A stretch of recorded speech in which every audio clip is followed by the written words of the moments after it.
Hi guys, in this video I'll show you how to turn your image into Ghibli style on Google Gemini. So make sure to watch this video till the end. Now the first step is, as you can see, I've opened a new chat in like Gemini, and from here you can just upload your picture that you want to create the Ghibli style. Let's say this is the image that I have attached. So attach the image and write down restyle this image into Studio Ghibli art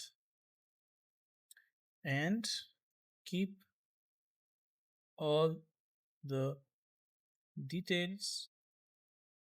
And once you write down this prompt, upload your picture that you want to make the style of, and just click on press enter or click on start.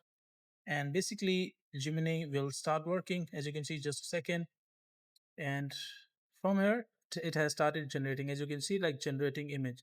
So it will take a few seconds to generate the image, and as you can see, this is basically the Ghibli style image of the exact image that we uploaded in the same format, with a cap, with the hairs.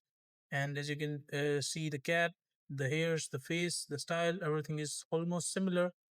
So from here you can just download it, and once you download, you can just open it. And as you can see, this is basically our AI generated Ghibli style or like Ghibli art image. So that is a simple and easy process of how you can do it.